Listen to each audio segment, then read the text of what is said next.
original zombie plague is now a closed time loop, so where is there to go? Well, remember, my children, that the zombie virus still tried to spread itself to the main Marvel universe, and they don't want to have that ever happening again. Armor, the alternate reality monitoring and operation response agency, have designated several Earths off limits due to the mass conversion of the population into new forms, aka zombie form.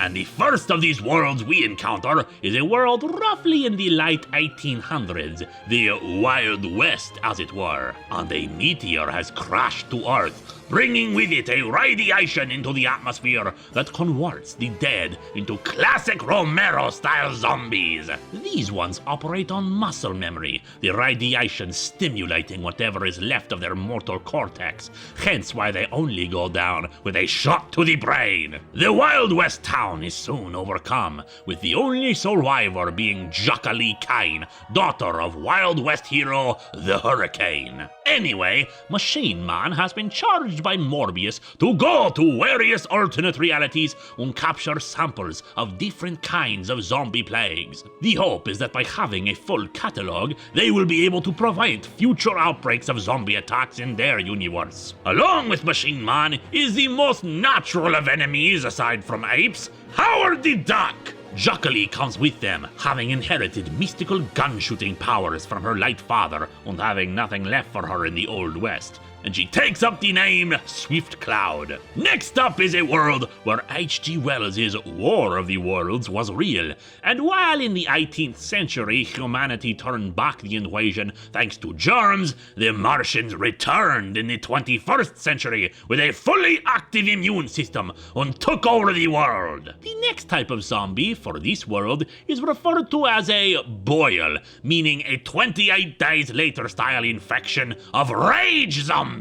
They get their sample, but Machine Man helps the local resistance to bring down the Martians in a most effective manner, turning himself over to them with the sample and allowing the rage virus to infect the people in the facility so that they will attack their Martian masters.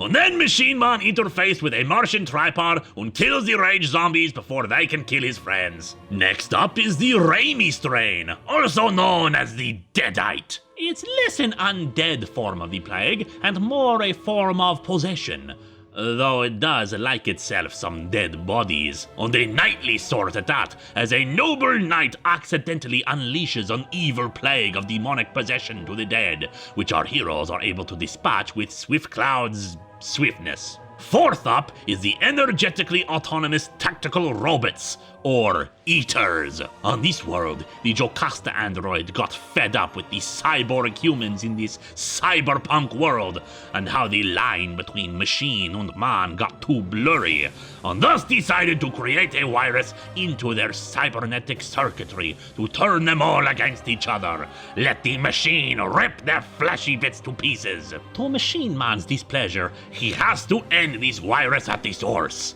ultimately, of course, choosing the fleshy ones. And the final issue, the final conclusion of the numbered Marvel Zombies comics, is the real disappointment, my children.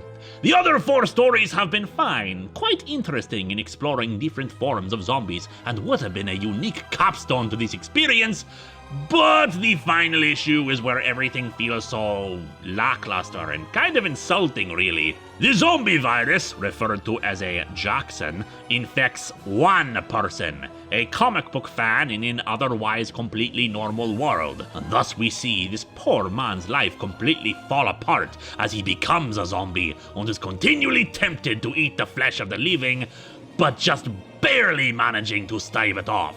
He even considers trying to be a hero, trying to save people. And then he can't move due to rigor mortis setting in. Our heroes arrive, take the sample, and then burn him to death. Howard then asks a series of logical questions about zombies and how they don't make any sense, but he points out that that's the thing. Humanity never lets facts get in the way of a good story. The problem, my children, is that this was not a good story. It had the beginnings of one, but the final issue feels more like it's trying to insult the people who read comic books and think too hard about things. Except people who are reading a book called Marvel Zombies 5 about a robot, a cowgirl, and an anthropomorphic duck going from universe to universe collecting samples from different zombie strains really aren't the type of people who are thinking about facts and logic. What's more though, we go through 4 stories of exciting, hellish delight and end it with a tragedy that ends up going nowhere. It's just utterly disappointing. The good news, though, is that we are still not quite over yet. While the numbered books are gone, there are still books with the Marvel Zombies logo on it that we need to go over, my children. Come back tomorrow for a supremely good time!